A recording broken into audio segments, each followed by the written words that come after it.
Okay, we're rolling here. This is Sean again. This is talking about the three times I was briefly had to live in a shelter rather than live out in the streets. I was basically homeless.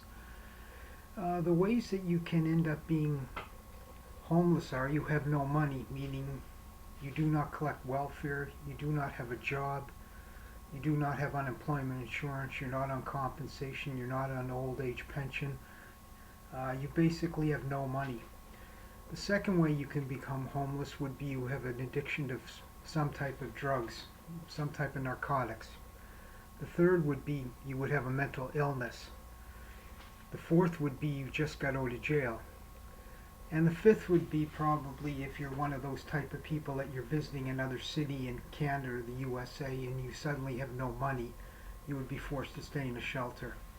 So those are the basic ways that you can basically end up in the shelter system, or you could sleep out on the streets, which the three times that I ended up being in a homeless shelter, I refused to sleep on the streets. It was just too risky. The first time I remember was in Halifax. There were two times in Halifax.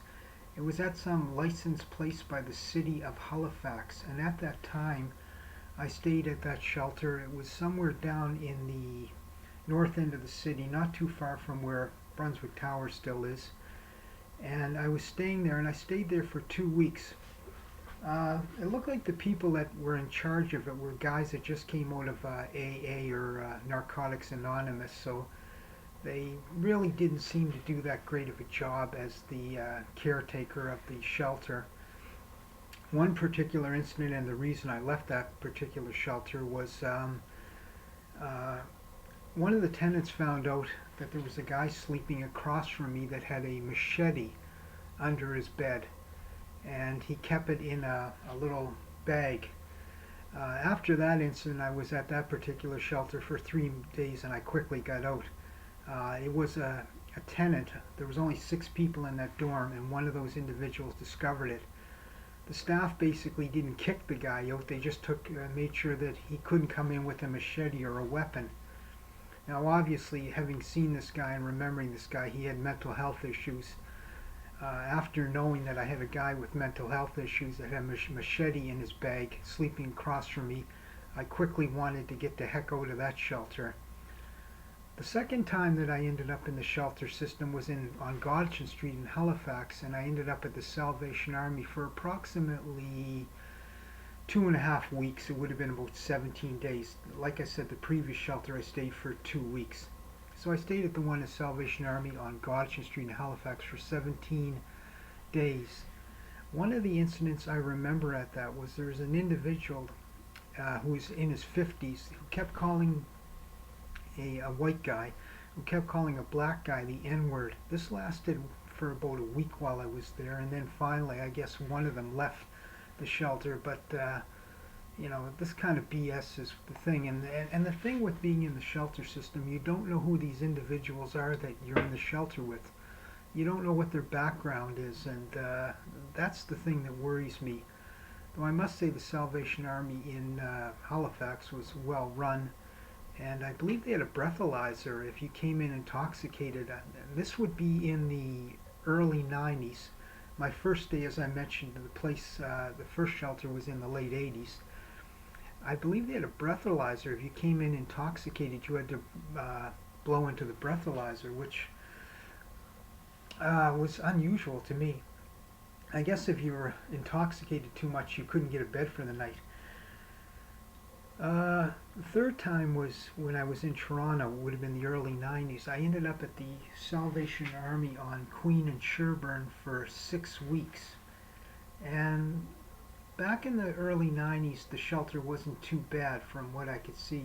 There was just minded your own business, and everything went okay. One of the interesting things that happened is one night the cops came in and they asked for a guy that was in the dorm that we're in. There were about 12 guys in the dorm, and the guy, the guy that the cops are going after said, "What?" The guy said, "What am I wanted for?" And the cop said, "You don't want your friends to know." Later on, I found out that this guy was wanted for molestation of a kid or something. And like I said, you just don't know who's in there. And the thing I remember about that Salvation Army, it was a little bit cold in December. I stayed there from November into December. I guess the heat wasn't working. But I had no problems there. Nobody really bugged me or harassed me. I walked by that same Salvation Army this summer of August of 2020, and I see a lot of garbage in front of it. It seems like there's more people staying in that shelter with drug addiction problems, mental health issues, people that are refugees. So it's probably, when I was staying at it in the 90s, I was in my 30s. I don't think I could handle staying in that particular shelter. It seems like it's become a cesspool for every degenerate that possibly could happen. Nothing against the staff, but it's basically the city that has let these degenerates come and go, and I wouldn't want to be a part of it at my age because I just can't handle that.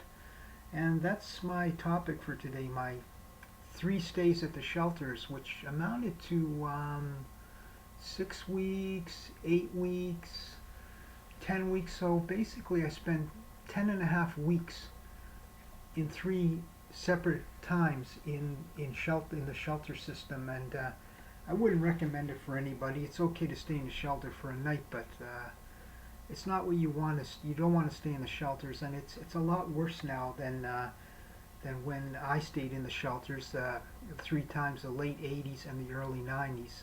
It's a different type of people that are in these shelters now, and you just definitely wouldn't want to stay in there. And that's my topic for tonight, my stay in the shelter system. I'm out. Peace to y'all, bro.